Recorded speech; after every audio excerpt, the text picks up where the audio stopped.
ಎಲ್ಲರಿಗೂ ನಮಸ್ಕಾರ. S L Bhyrappa ಅವರ ಉತ್ತರಾಖಂಡ ಕಾದಂಬರಿಯನ್ನು ಮುಂದುವರಿಸೋಣ. ಅಯೋಧ್ಯೆಯಲ್ಲಿ ರಾಮನ ಆಡಳಿತ ಹೇಗಿದೆ, ಅದರಿಂದ ಜನರ ಪರಿಸ್ಥಿತಿ ಹೇಗಿದೆ ಅನ್ನೋದೆಲ್ಲವೂ ತಾರಕೇಶ್ವರ ಉಪಾಧ್ಯಾಯರಿಂದ ಈಗ ವಾಲ್ಮೀಕಿಗಳ ಆಶ್ರಮದಲ್ಲಿದ್ದಂತಹ ಸೀತೆಗೆ ತಿಳಿಯುತ್ತೆ. ಜೊತೆಗೆ ಲವಕುಶರು ದೊಡ್ಡವರಾಗ್ತಾ ಆಗ್ತಾ ಪುಂಡರಾಗ್ತಾ ಇರೋದು, ಮತ್ತು ಕೃಷಿ ಕೆಲಸಗಳಲ್ಲಿ ಅವ್ರಿಗೆ ಆಸಕ್ತಿ ಇಲ್ಲದೆ ಇರೋದು, ಇದೆಲ್ಲವೂ ಸೀತೆಗೆ ಒಂದು ರೀತಿಯ ಆತಂಕವನ್ನು ತರ್ತಾ ಇರುತ್ತೆ. ಇವ್ರಿಗೆಲ್ಲ ಬುದ್ಧಿ ಹೇಳೋ ಅಂಥವನು ತಂದೆಯಾದವನು, ಆದರೆ ತಂದೆ ಎಲ್ಲೋ ಇದ್ದಾನೆ ಅನ್ನೋ ಒಂದು ಶೋಕ ಆಕೆಯನ್ನು ಕಾಡ್ತಾ ಹೋಗುತ್ತೆ. ಈಗ ಕತೆಗೆ ಬರೋಣ. ಒಂದು ಮಧ್ಯಾಹ್ನ ಊಟದ ನಂತರ ವಿಶ್ರಾಂತಿಗೆ ಅಂತ ನಾನು ಮಲ್ಕೊಂಡಿದ್ದೆ. ನಾಯಿ ಬೊಗಳಲಿಕ್ಕೆ ಪ್ರಾರಂಭ ಮಾಡಿತು. ಈ ಹೊಸ ನಾಯಿಯ ಸ್ವಭಾವನೆ ಹೀಗೆ. ಮೊದಲಿದ್ದ ನಾಯಿ ಥರ ಅಲ್ಲ. ಮರದ ಕೊಂಬೆ ಮೇಲೆ ಕಾಗೆ ಬಂದು ಕೂತ್ಕೊಂಡ್ರು ಕೂಡ ಬೊಗಳಿ ಓಡಿಸುತ್ತೆ. ಅಳಿಲು ಹಲಸಿನ ಮರವನ್ನು ಹತ್ತಿದ್ರೂ ಕೂಡ ಅದನ್ನು ಹಿಡಿಯೋಕ್ಕೆ ಅಂತ ಓಡುತ್ತೆ. ಅದು ಸಿಕ್ಕದೆ ಸರಸರನೆ ಏರಿದ್ರೆ ಇದಕ್ಕೆ ಮತ್ತೆ ಸಿಟ್ಟು ಬರುತ್ತೆ. ಕೆಕರ ಮಕರ ಆಗೋಷ್ಟು ಮತ್ತೆ ಬೊಗಳ್ತಾನೆ ಇರುತ್ತೆ. ಒಂದೊಂದು ಇಡೀ ರಾತ್ರಿ ನಿದ್ದೆ ಕೊಡದ ಹಾಗೆ ಬೊಗಳ್ತಾನೆ ಇರುತ್ತೆ. ಇದು ಕೂಡ ಇವರೇ ತಂದದ್ದು. ಬರೀ ನಾಯಿ ಗದ್ದಲ ಅಲ್ಲ, ದೊಡ್ಡ ಹೋರಿಯ ಗೊರಸಿನ ದಡದಡನು ಕೇಳಿಸ್ತು. ಅದು ಎತ್ತ ಹೋದ್ರೂ ಹಿಂಬಾಲಿಸಿ ಕಿರ್ಚುವಂತಹ ನಾಯಿ ಸದ್ದು ಕೇಳಿಸ್ತು. ನಡುವೆ ಹಗ್ಗದ ಕುಣಿಕೆ ಹಾಕಿ ಎಸಿ ಅನ್ನೋ ಲವನ್ ಶಬ್ದನೂ ಕೇಳಿಸ್ತು. ಎತ್ತು ಹೊರಗೆ ಬಂದು ನೋಡಿದ್ರೆ ಒಂದು ದೊಡ್ಡ ಕುದುರೆ ನಿಂತಿತ್ತು. ಸಾಧಾರಣದಲ್ಲ, ಅದು ರಾಜಾಶ್ವದ ಹಾಗೆ ಕಾಣಿಸ್ತಾ ಇತ್ತು. ಆದರೆ ಅಲಂಕಾರ ಇರಲಿಲ್ಲ. ಅದು ಬೆದರ್ಕೊಂಡು ಅತ್ತಿಂದ ಇತ್ತಿಂದ ಓಡ್ತಾ ಇತ್ತು. ಎತ್ತ ಹೋದ್ರೂ ಕೂಡ ಹಿಂಬಾಲಿಸುವಂತಹ ನಾಯಿನೂ ಅವ್ರ ಹಿಂದೆನೇ ಇತ್ತು. ಕುದುರೆಯನ್ನು ಹಿಡಿದು ಕಟ್ಟು ಹಾಕಕ್ಕೆ ಅಂತ ನಾರಿನ ಹಗ್ಗವನ್ನು ಹಿಡ್ಕೊಂಡಿದ್ರು ಲವಕುಶರು. ಸುತ್ತಣದ ಎತ್ತರದ ಬೇಲಿಯನ್ನು ಹಾರಿ ಪಾರಾಗ್ಲಿಕ್ಕೆ ಅದು ಅಂಜದ ಹಾಗೆ ಕಾಣಿಸ್ತಿತ್ತು. ತಿಡ್ಡಿ ಬಾಗಿಲು ತೆಗೆದು ಅದನ್ನು ಹೊರಗೆ ಬಿಟ್ಟುಬಿಡಿ ಅಂತ ನಾನಂದೆ. ಆದರೆ ನನ್ನ ಮಾತನ್ನ ಅವ್ರು ಯಾರೂ ಕೇಳಲೇ ಇಲ್ಲ. ಅಷ್ಟರಲ್ಲಿ ಕುಶ ತನ್ನ ಬಿಲ್ಲನ್ನು ತಂದು ಗುರಿ ಇಟ್ಟು ಅದರ ಬಲ ಮುಂಗಾಲಿಗೆ ಹೊಡೆದ. ಗೊರಸಿನ ಹತ್ರ ಚುಚ್ಕೊಂಡ ಬಾಣದ ನೋವಿಗೆ ಅದು ಉರುಟ್ಕೊಂತು. ಇಬ್ರು ಹೋಗಿ ಅದರ ಮುಂದಿನ 2 ಹಿಂದಿನ 2 ಕಾಲನ್ನು ಕಟ್ಟಿ ಮಲಗಿಸ್ಬಿಟ್ರು. ನಾನು ಹತ್ರ ಹೋಗಿ ಕೇಳಿದೆ, ಏನಿದು, ಇದೆಲ್ಲಿಂದ ಬಂತು ಅಂತ. ಪೋಲಿ ಕುದುರೆ ಇರಬೇಕು ಅಮ್ಮ. ದಿಡ್ಡಿ ಬಾಗಿಲಿಗೆ ಕಟ್ಟು ಹಾಕಿರ್ಲಿಲ್ಲ, ಒಳಗೆ ನುಗ್ಗಿತು. ಅಲ್ಲಿ ನೋಡು, ನಮ್ಮ 4 ಅಂಕಣ ಗೋಧಿ ಬೆಳೆಯನ್ನು ಕಚ್ಚಿ ತಿಂದು ತುಳಿದು ಹಾಳು ಮಾಡಿಬಿಟ್ಟಿದೆ ಅಂತ ಅಂದ. ಆದರೂ ಮೂಕ ಪ್ರಾಣಿಯಪ್ಪ ಅದು. ಅದಕ್ಕೆ ಯಾಕೆ ಬಾಣ ಹೊಡೆದು ಗಾಯ ಮಾಡಿದ್ರಿ? ಬಾಗಿಲನ್ನ ತೆಗೆದು ಓಡಿಸ್ಬಿಟ್ಟಿದ್ರೆ ಆಗೋಗ್ತಿತ್ತು. ನೀವು ಯಾಕೆ ಬಾಗಿಲು ಮುಚ್ಚಿ ಅದನ್ನ ಓಡಾಡ್ಸಿದ್ರಿ ಅಂತ ನಾನಂದೆ. ನಮ್ಮ ಪೈರನ್ನು ಹಾಳು ಮಾಡಿದ್ದಕ್ಕೆ ಅದಕ್ಕೆ ಶಿಕ್ಷೆ ಮಾಡಲೇಬೇಕು ಅಂತ ಹೇಳ್ಬಿಟ್ಟು ನಾವು ಬಾಗಿಲು ಮುಚ್ಚಿ ಓಡಾಡಿಸಿದ್ವಿ. ಹಗ್ಗದ ಕುಣಿಕೆಗೆ ಸಿಕ್ಕಲಿಲ್ಲ ಅದು, ಹಾಗಾಗಿ ಬಾಣ ಹೊಡೆದ್ವಿ ಅಂತಲ್ಲವ ತನ್ನ ಕಾರ್ಯವನ್ನು ಸಮರ್ಥಿಸ್ಕೊಂಡ. ಬಾಣದ ನೋವಿಗೆ ಅದು ಕಟ್ಟಿದ ಕಾಲುಗಳನ್ನು ಅಲ್ಲಾಡಿಸ್ತಿತ್ತು. ಆದರೆ ಆಡಿಸಿದಷ್ಟು ನೋವು ಹೆಚ್ಚಾಗ್ತಿತ್ತು. ಅಸಹಾಯಕತೆಯ ನೋವು ಅದರ ಕಣ್ಣಲ್ಲಿ ಕಾಣಿಸ್ತಿತ್ತು. ಮಕ್ಕಳ, ಮೂಕ ಪ್ರಾಣಿಯನ್ನು ಹೀಗೆ ಹಿಂಸಿಸಬಾರ್ದು.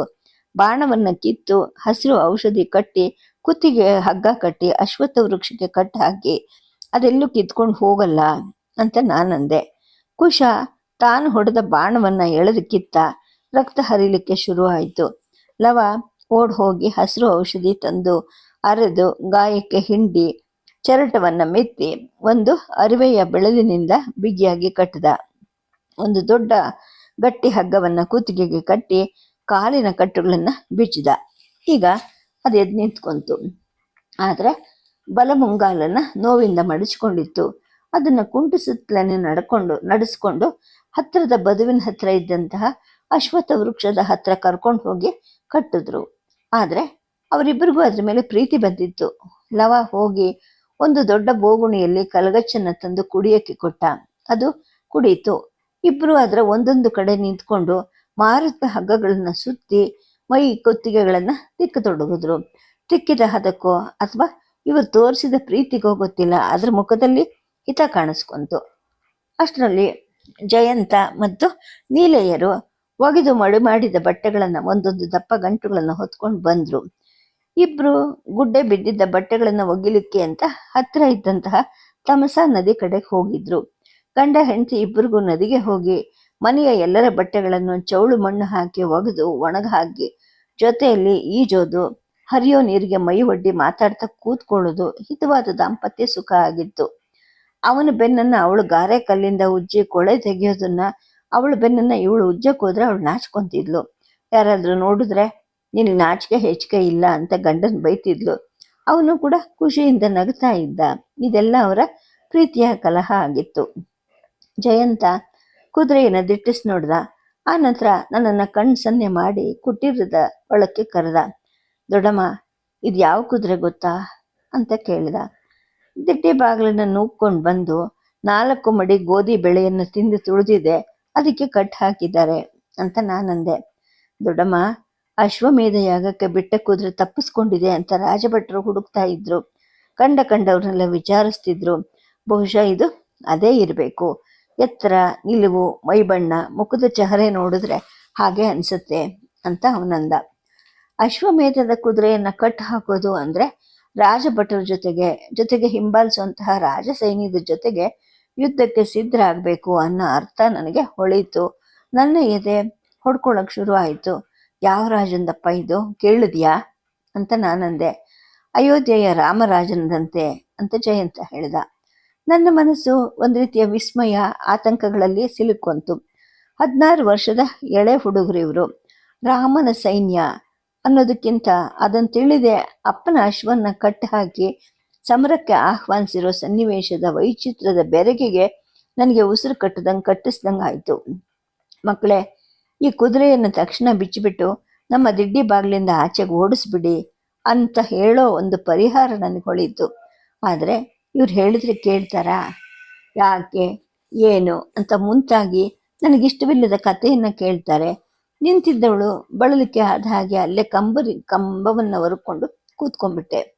ಅಷ್ಟರಲ್ಲಿ ಮತ್ತೆ ನಾಯಿ ಬೊಗಳು ತೊಡಗಿತು. ಯಾರೋ ಅಪರಿಚಿತರು ಬಂದಿದ್ದಾರೆ. ಜಯಂತ, ಯಾರು ನೋಡಪ್ಪ, ಅದನ್ನು ಹಿಡಿದು ಗೋಶಾಲೆಯ ಹಿಂಬಾಕಕ್ಕೆ ಕಟ್ ಹಾಕು ಅಂತ ನಾನಂದೆ. ಅವನು ಹೋದ. ನಾಯಿ ಗಲಾಟೆ ನಿಂತ ಮೇಲೆ ಸ್ವಲ್ಪ ಹೊತ್ತಿಗೆ ನಾನೇ ಹೊರಗಡೆಗೆ ಬಂದೆ. ಅಲ್ಲಿ 6 ಜನ ರಾಜಭಟರು ನಿಂತಿದ್ರು. ಸಮರಕ್ಕೆ ಸಜ್ಜಾಗಿರುವಂತಹ ವೇಷ ಅವ್ರದ್ದಾಗಿತ್ತು. ತಟ್ಟಿಯಂತೆ ಬಿಗಿಯಾಗಿ ಕಟ್ಟಿರೋ ಪಂಚೆ, ಅಂಗಿಯ ಒಳಗೆ ಕಟ್ಟಿ ಎದೆಯನ್ನು ಅಗಲವಾಗಿ ಕಾಣಿಸುವಂತಹ ಲೋಹದ ಕವಚ, ಶಿರಸ್ತ್ರಾಣ, ಬಿಲ್ಲು, ಬಾಣ, ಖಡ್ಗ ಎಲ್ಲ ಅವ್ರ ಹತ್ರ ಇತ್ತು. ಅವರು ಪ್ರಮುಖ ಕೇಳ್ತಾ ಇದ್ದ. ಮಕ್ಕಳ, ಇದೊಂದು ಕೃಷಿ ಕ್ಷೇತ್ರ. ನೀವೇನು ಕ್ಷತ್ರಿಯರೂ ಅಲ್ಲ, ರಾಜಭಟರೂ ಅಲ್ಲ. ಅಶ್ವಮೇಧ ಕುದುರೆಯನ್ನು ಕಟ್ಟಿ ಹಾಕಿ ಯಜ್ಞದ ಯಜಮಾನನ ಸಾರ್ವಭೌಮತ್ವಕ್ಕೆ ಸವಾಲು ಹಾಕೋಕ್ಕೆ ರಾಜಪ್ರೇರಿತ ಭಟರ ಹಾಗೆ ಕೂಡ ನೀವು ಕಾಣಿಸ್ತಾ ಇಲ್ಲ. ನಮ್ಮ ಅಶ್ವವನ್ನ ಬಿಟ್ಟುಬಿಡಿ ಅಂದ್ರು. ಅಲಂಕಾರವಾಗ್ಲಿ ಫಲಕವಾಗ್ಲಿ ಇಲ್ಲದ ಇದನ್ನ ಅಶ್ವಮೇಧದ ಕುದುರೆ ಅಂತ ಹೇಗೆ ಹೇಳ್ತೀರಾ? ಇದೊಂದು ಪೋಲಿ ಕುದುರೆ, ನುಗ್ಗಿದೆ, ನಮ್ಮ ಪೈರನ್ನ ಹಾಳು ಮಾಡಿದೆ.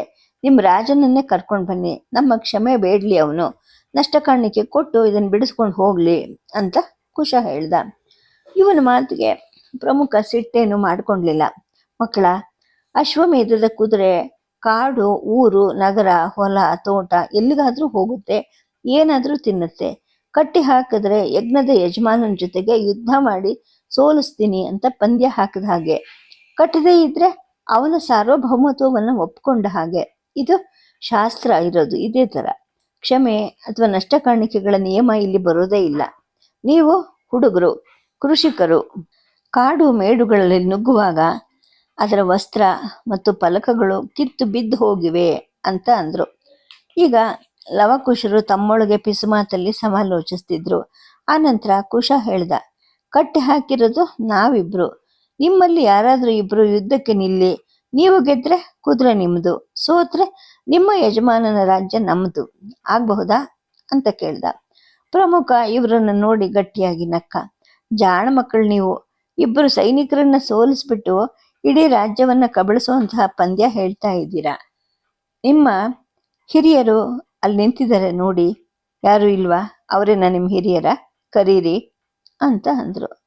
ಆಗ ನಮ್ಮ ತಾಯಿನೇ ನಮಗೆ ಹಿರಿಯರು, ಅಲ್ಲಿ ನಿಂತಿದ್ದಾರಲ್ಲ ಅವರೇ ನಮ್ಮಮ್ಮ ಅಂತ ಮಕ್ಕಳು ಹೇಳಿದ್ರು. ಪ್ರಮುಖ ನನ್ನ ಹತ್ರ ಬಂದ, ನಮಸ್ಕಾರ ಮಾಡ್ದ.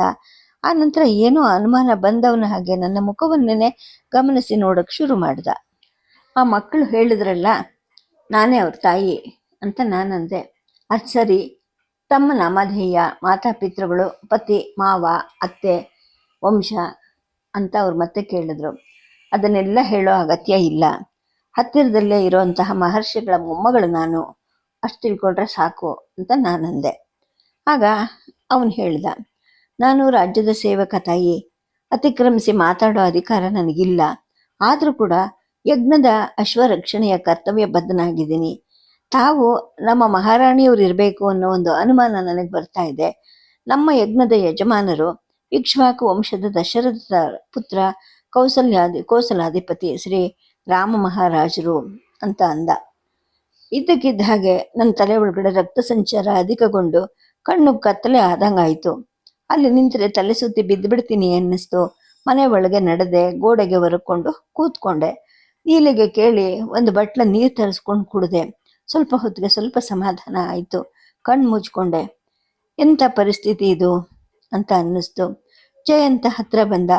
ದೊಡ್ಡಮ್ಮ ಸರಿಯಾಗಿದೆಯಾ? ಚಾಪೆ ಹಾಸ್ಕೊಡ್ತೀನಿ, ಮಲ್ಕೋತೀಯಾ ಅಂತ ಕೇಳ್ದ. ಲವಕುಶರನ್ನ ಕರಿ ಅಂತ ನಾನಂದೆ. ಒಳಗೆ ಬಂದ್ರವರು. ಅವ್ರಿಗೆ ಹೇಳಿದೆ, ಮಕ್ಕಳ, ಅವರ ಕುದುರೆಯನ್ನು ಬಿಚ್ಚಿ ಕೊಟ್ಬಿಡಿ, ನಮಗೆ ಬೇಡ ಅಂದೆ. ಆಗ ಅವರಂದರು, ನಮ್ಮ ಮೇಲೆ ಯುದ್ಧ ಮಾಡಿ ಅವ್ರು ಬಿಡಿಸ್ಕೊಂಡು ಹೋಗ್ಲಿ ಅಮ್ಮ, ಅಥವಾ ರಾಜ್ಯವನ್ನು ನಮಗೆ ಒಪ್ಪಿಸ್ಲಿ. ಆದರೆ ಯಜಮಾನ ಯಾರು ಅಂತ ನಮ್ಗೆ ಅರ್ಥ ಆಗಿದೆ. ನೀನು ನಮ್ಮ ಧೈರ್ಯ ಗುಂದಿಸ್ಬೇಡ. ಯುದ್ಧದಲ್ಲಿ ನಾವು ಸತ್ರ ಚಿಂತೆನೂ ಮಾಡಬೇಡ. ನಿನಗೆ ಹೇಗಿದ್ರು ಜಯಂತಣ್ಣ ಮತ್ತು ನೀಲತ್ತಿಗೆ ಇದ್ದಾರೆ, ಧೈರ್ಯವಾಗಿರು ಅಂತಲ್ಲವ ನಿಶ್ಚಯಿಸಿದವನು ಹಾಗೆ ಹೇಳ್ದ. ಹೆಚ್ಚು ಮಾತಿಗೆ ಅವಕಾಶವೇ ಇಲ್ಲ ಅನ್ನೋ ಹಾಗೆ ಅವರಿಬ್ಬರು ಅಲ್ಲಿಂದ ಹೊರಗಡೆಗೆ ಹೋಗೇ ಬಿಟ್ರು. ತಾವು ಇಲ್ದಿರುವಾಗ ರಾಜಭಟ್ರು ಕುದುರೆಯನ್ನು ಕದ್ದು ಬಿಚ್ಕೊಂಡು ಹೋಗ್ತಾರೇನೋ ಅಂತ ಎಚ್ಚರಿಕೆ ವಹಿಸ್ಬೇಕೇನೋ ಅನ್ನೋ ಹಾಗೆ ಅಲ್ಲಿಗೆ ಹೋದ್ರು. ನನ್ನ ಮನಸ್ಸು ಚಕ್ರದ ಹಾಗೆ ತಿರುಗಿ ನನ್ನ ವಿಧಿ ಯಾಕೆ ಹೀಗೆ ತಿರುಗಿಸ್ತಾ ಇದೆ? ಹೊರಗಡೆ ಹೋದೆ. ಕುದುರೆ ಹಗ್ಗವನ್ನು ಬಿಚ್ಚಿ ಅವ್ರಿಗೆ ಒಪ್ಪಿಸಿದ್ರೆ ಈ ಮಕ್ಕಳು ನನ್ನನ್ನು ತಡೀತಾರಾ? ಹಾಗೆ ಮಾಡೋಣ ಅನ್ನಿಸ್ತು. ಜೊತೆಗೆ ಒಂದು ಕೋಲ್ ತಗೊಂಡು ಇವರಿಬ್ಬರಿಗೂ ಎರಡೆರಡು ಬಗಾರಿಸಿದ್ರೆ ಇವ್ರು ನನಗೆ ಬಗ್ಗಲ್ವಾ? ನಮ್ಗೆ ಯಾಕೆ ಬೇಕು ಈ ತ್ಯಜಿಸಿದವನ ಸಂಬಂಧ ಅಂತ ನನಗನ್ನಿಸ್ತು. ಅಶ್ವವನ್ನು ಕಟ್ಟಿ ಹಾಕಿದವರನ್ನು ಸೆಣಸಿ ಸೋಲಿಸಿ ಅಥವಾ ಕೊಂದಾದರೂ ಬಿಡಿಸ್ಕೊಳ್ಳೋದು ಅಶ್ವಮೇಧದ ಧರ್ಮ ಅನ್ನೋದು ತಿಳ್ಕೊಂಡು ಅವನು ನನ್ನ ಮಕ್ಕಳನ್ನು ಕೊಲ್ಲಿಸಕ್ಕೂ ಕೂಡ ಅವನು ಹೆಸೋದಿಲ್ವೋ ಏನೋ ಗೊತ್ತಿಲ್ಲ. ಆಗ ಕಳ್ಕೊಳ್ಳೋಳು ನಾನು. ವ್ರತದ ಧರ್ಮ ಪಾಲನೆಗೆ ಅಂತ ಸ್ವಂತ ಮಕ್ಕಳನ್ನೇ ಬಲಿ ಕೊಟ್ಟೆ ಅನ್ನೋ ಒಂದು ಕೀರ್ತಿಯನ್ನು ತನ್ನ ಇಕ್ಷ್ವಾಕು ವಂಶಕ್ಕೆ ಸೇರಿಸ್ಕೊಂಡು ಧರ್ಮಾತ್ಮ ಅಂತ ಅವನು ಅನ್ನಿಸ್ಕೊಳ್ತಾನೆ. ಆದರೆ ನನಗೆ ನನ್ನ ಮಕ್ಕಳನ್ನ ಕಳ್ಕೊಬೇಕಾಗತ್ತೆ. ಈ ಹುಂಬತನ ನನಗೆ ಯಾಕೆ ಬೇಕು? ಅದೇ ಸರಿ, ಹಾಗೆ ಮಾಡೋದು ಅಂತ ಮೂಲೆ ಕಡೆಗೆ ನೋಡಿದೆ. ಹೊರಗಡೆ ಹೋಗುವಾಗ ರಕ್ಷಣೆಗೆ ಅಂತ ಹಿಡಿಯುವಂತಹ ಒಂದು ದಪ್ಪ ದೊಣ್ಣೆ ಅಲ್ಲಿ ನಿಂತಿತ್ತು. ಅದನ್ನೇ ನೋಡ್ತಾ ಕೂತ್ಕೊಂಡೆ.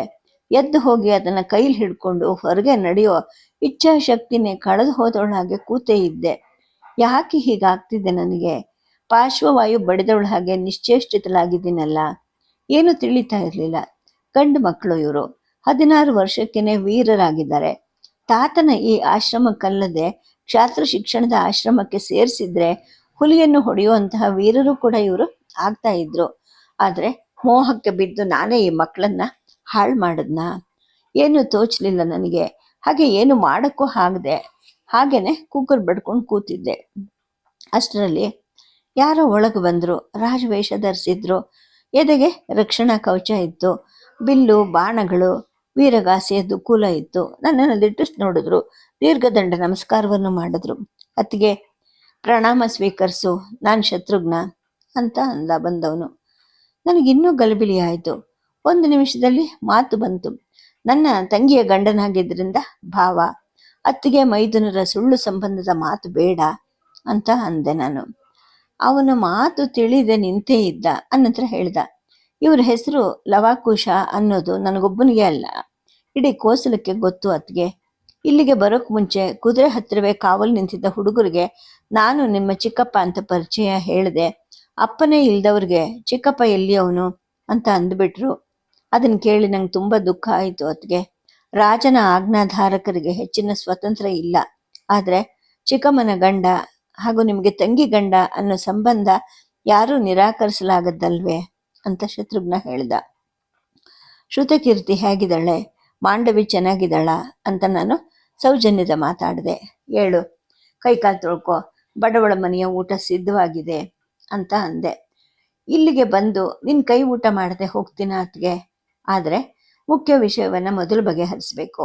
4 ಅಂಕಣ ಪೈರನ್ನು ತುಳಿದು ತಿಂದು ಹಾಳು ಮಾಡ್ತು ಅಂತ ಮೊದಲು ಕಟ್ಟಾಕಿದ್ದೇನು ಸಹಜ. ಆದರೆ ಅದು ಅಶ್ವಮೇಧದ ಕುದುರೆ ಅಂತ ತಿಳಿದ ಮೇಲೂ ಕೂಡ ಬಿಡೋದಿಲ್ಲ ಅಂತ ಈ ಮಕ್ಕಳು ಹಠ ಮಾಡಿದ್ರೆ ಯುದ್ಧ ಮಾಡಲೇಬೇಕು ಅನ್ನೋ ರಾಜಾಜ್ಞೆ ನನ್ನ ತಲೆ ಮೇಲೆ ಕೂತಿದೆ. ನನ್ನ ಹಿಂದೆ 400 ಜನ ನುರಿತ ಸೈನಿಕರಿದ್ದಾರೆ. ನನ್ನನ್ನು ಈ ದುರ್ಬರ ಸನ್ನಿವೇಶದಿಂದ ಪಾರು ಮಾಡೋ ಯಾವುದಾದ್ರೂ ಉಪಾಯವನ್ನ ನೀನೇ ಹೇಳು ಅತ್ಗೆ. ಈ ಹುಡುಗರ ಕೋಪ ನನಗಂತೂ ಅರ್ಥ ಆಗುತ್ತೆ, ಆದರೂ ಅಂತ ಅವನು ಮಾತು ನಿಲ್ಲಿಸ್ದ. ಶತ್ರುಘ್ನ, ನಾನು ಕೂಡ ಒಂದೇ ಸಮನೆ ಅದನ್ನೇ ಯೋಚನೆ ಮಾಡ್ತಾ ಇದ್ದೀನಿ.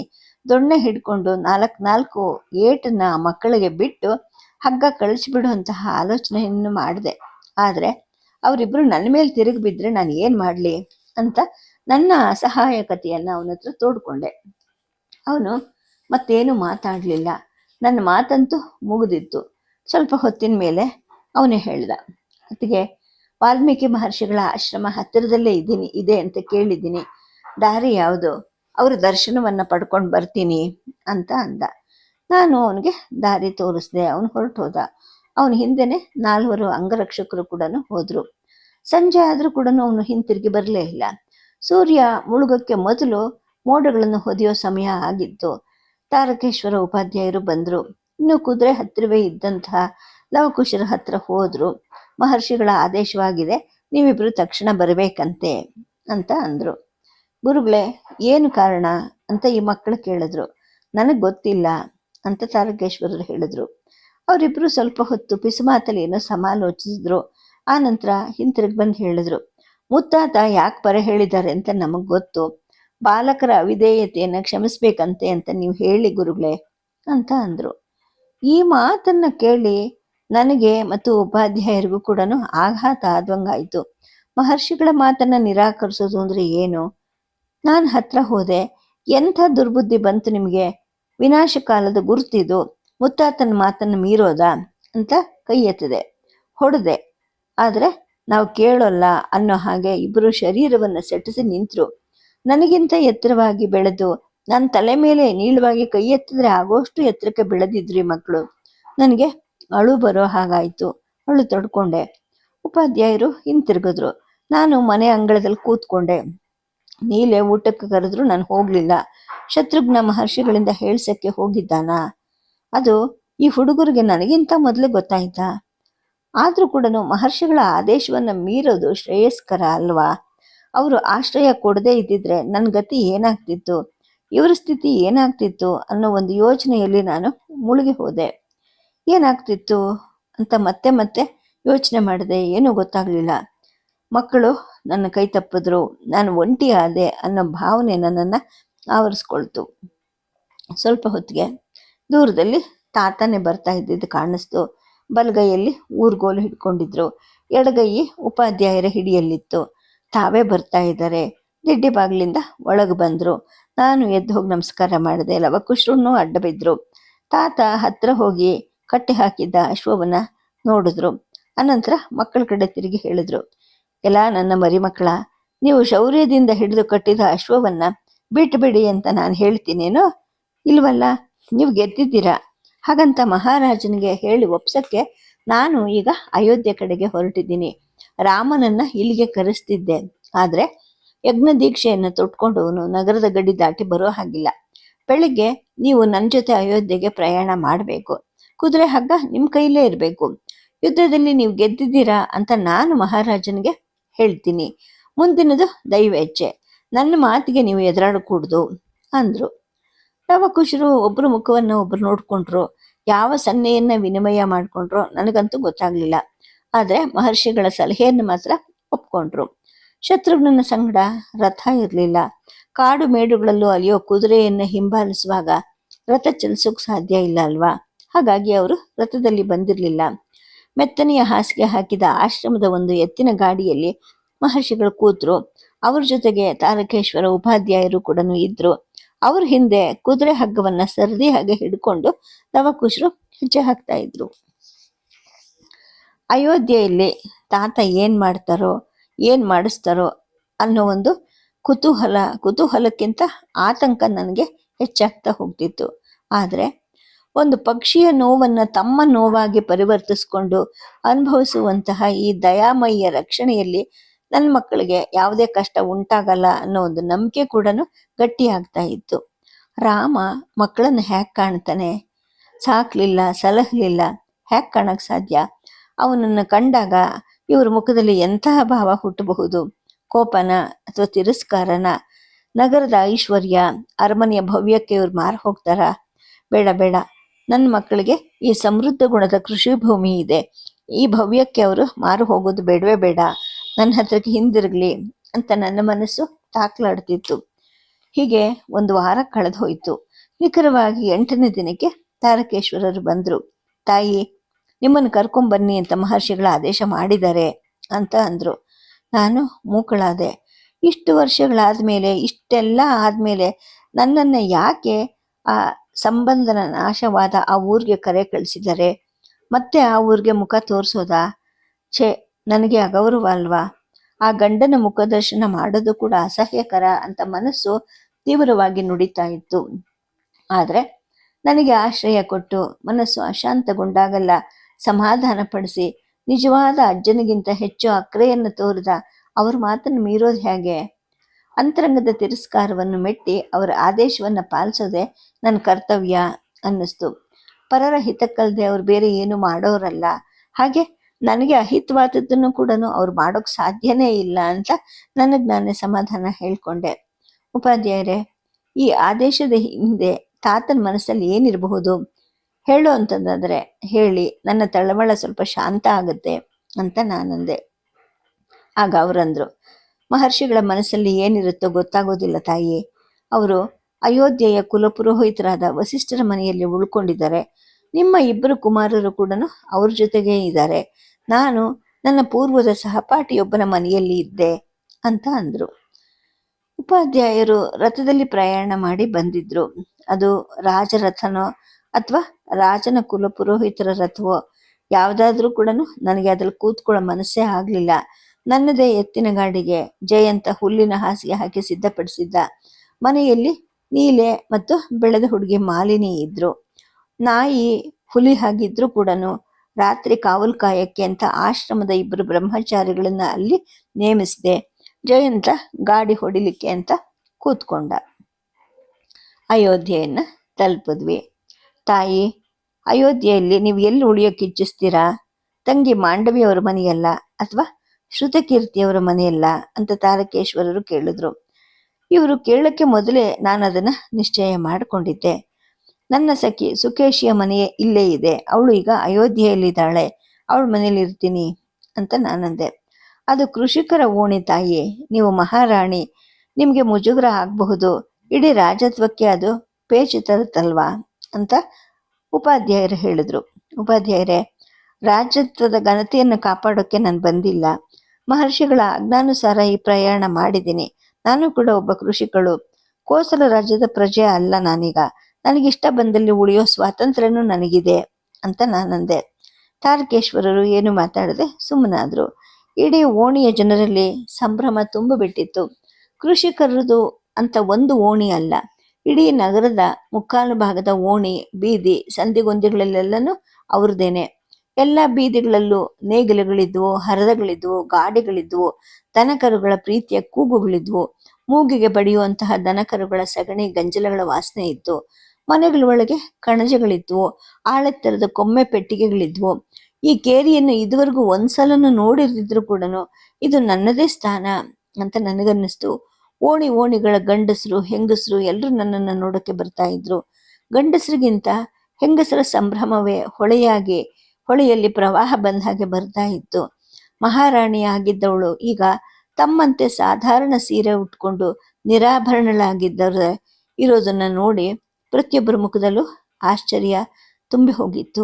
ಸುಕೇಶಿಗಂತೂ ಕಣ್ಣಲ್ಲಿ ನೀರು ತುಂಬಿಕೊಳ್ಳುವಷ್ಟು ಸಂತೋಷ ಆಗಿತ್ತು.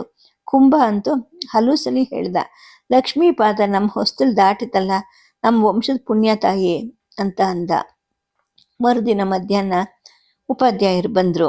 ಅವ್ರಿಗೆ ಮನೆ ತೋರ್ಸಕ್ಕೆ ಅಂತ 2 ರಾಜಭಟರಿದ್ರು. ತಾಯಿ, ನಾಳೆ ಬೆಳಗ್ಗೆ ಸೂರ್ಯೋದಯಾದಿ 6 ಗಳಿಗಳ ನಂತರ ಧರ್ಮಸಭೆ ಇದೆ, ನಿಮ್ಮನ್ನು ಕರ್ಕೊಂಡು ಹೋಗೋಕ್ಕೆ ನಾನೇ ಬರ್ತೀನಿ, ನೀವು ಸಿದ್ಧರಾಗಿರಬೇಕು ಅಂತ ಅಂದರು. ಯಾವ ಕಾರಣಕ್ಕೆ ಧರ್ಮಸಭೆ? ನನಗೂ ಅದಕ್ಕೂ ಏನು ಸಂಬಂಧ? ಅಯೋಧ್ಯೆಯ ಧರ್ಮಸಭೆಯಲ್ಲಿ ಉತ್ತರ ಹೇಳೋ ಕರ್ತವ್ಯ ನನಗಿಲ್ಲ, ಏಕೆಂದರೆ ನಾನು ಈ ದೇಶದ ಪ್ರಜೆನೇ ಅಲ್ಲ ಅಂತ ನಾನಂದೆ. ಆಗ ಅವರಂದ್ರು, ನನಗೇನು ತಿಳಿದು ತಾಯಿ, ಮಹರ್ಷಿಗಳ ಆದೇಶದ ಹಾಗೆ ಇದು ಏರ್ಪಾಟಾಗಿದೆ ಅಂದ್ರು.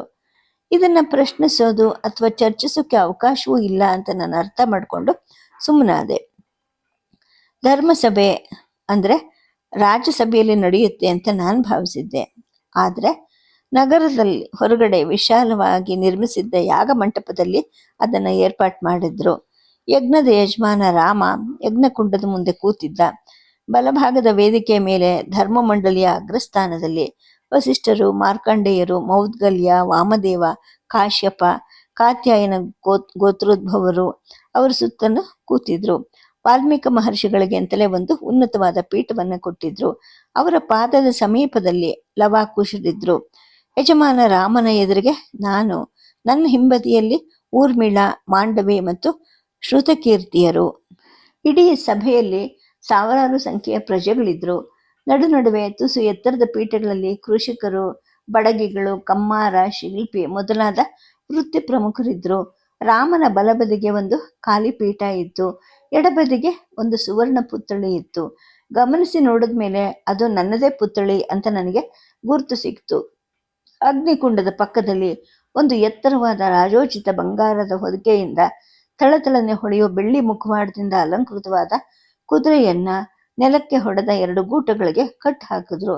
ಗಮನಿಸಿ ನೋಡಿದ ನಂತರ ಅದು ನಮ್ಮ ಹೊಲಕ್ಕೆ ನುಗ್ಗಿ ಲವಾಕುಶರು ಕಟ್ ಹಾಕಿದ್ದ ಕುದುರೆ ಅಂತ ನನಗೆ ಗುರುತು ಸಿಕ್ತು. ಸದ್ಯಕ್ಕೆ ಕಥೆಯನ್ನು ನಿಲ್ಲಿಸಿರ್ತೀನಿ. ನಮಸ್ಕಾರ.